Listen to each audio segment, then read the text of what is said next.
അപ്പോൾ ഇന്നത്തെ മോർണിംഗ് നമ്മൾ നേരെ വിട്ടത് ബീച്ചിലേക്കായിരുന്നു. എന്തിനാണെന്ന് വെച്ച് കഴിഞ്ഞാൽ നമ്മൾ കുറച്ച് ആഡ് വീഡിയോസിന്റെ ഷൂട്ട് എടുക്കാനായിരുന്നു. അങ്ങനെ നമ്മൾ ലൊക്കേഷൻ നോക്കിയതേ ഈ ലൊക്കേഷനാണ് നമുക്ക് കിട്ടിയത്. കോഴിക്കോട് ബീച്ചിലെ ആ ഒരു തിരക്ക് ഇവിടെ ഇല്ലായിരുന്നു. അതുകൊണ്ട് തന്നെ ഷൂട്ട് ചെയ്യാൻ ഭയങ്കര എളുപ്പമായിരുന്നു.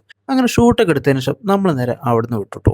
ഇറങ്ങാൻ നേരത്താണ് ദേ ഈ ഒരു സംഭവം കാഴ്ചയിൽപ്പെട്ടത്. World class toilet. എന്താണ് അതിന്റെ ഉള്ളിലുള്ളതെന്ന് നോക്കാൻ നിന്നില്ല. ഇനി എങ്ങാനും കാണാൻ പാടാത്ത കണ്ടു കഴിഞ്ഞാൽ അടുത്ത ഫുഡ് കഴിക്കാൻ പോലും പറ്റൂല. അതുകൊണ്ട് തന്നെ നേരെ വിട്ടത് ഞങ്ങൾ ഫുഡ് കഴിക്കാനായിരുന്നു. Sri Venkatesh lunch home since 1969. So ഈ ഒരു പഴയ റെസ്റ്റോറൻറ്റിലേക്കാണ് നമ്മൾ കയറി ചെന്നത് കേട്ടോ. അവിടെ എത്തിയപ്പോൾ നമ്മൾ അവരുടെ മസാല ദോശ ഓർഡർ ചെയ്തു. അത് സ്പെഷ്യൽ മസാല ദോശ.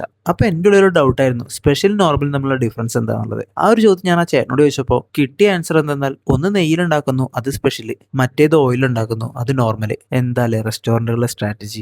അങ്ങനെ നമ്മൾ ഫുഡൊക്കെ കഴിച്ചതിന് ശേഷം അവിടെ നേരെ പോകുന്നു. വരുന്ന വഴിക്ക് പെട്രോൾ അടിക്കാൻ കയറിയപ്പെടുന്നത് ഈ ഒരു കാഴ്ച കാണുന്നത്. ഒരു ബസ്സിന്റെ സൈഡ് മൊത്തം ഇത്രയും പൊളിഞ്ഞ് തുരുമ്പായിരിക്കുന്നു. ഇത്രയ്ക്കും അൺസേഫ് ആയിട്ടാണ് ഈ പഹയമാരി വണ്ടി റോട്ടിലൂടെ ഓടിക്കുന്നത്. അങ്ങനെ നമ്മൾ അവിടുന്ന് വരുന്ന വഴിക്കായിരുന്നത് ഈ ഒരു ബുക്ക് സ്റ്റോൾ കണ്ടത്.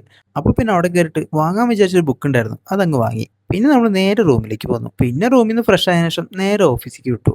ഓഫീസിലെത്തിയ പിന്നെ മീറ്റിംഗ് വർക്ക് അങ്ങനെ ടൈം പോകും. അപ്പോൾ എന്തായാലും ഇനി അടുത്ത സ്റ്റോറിയിൽ കാണാം.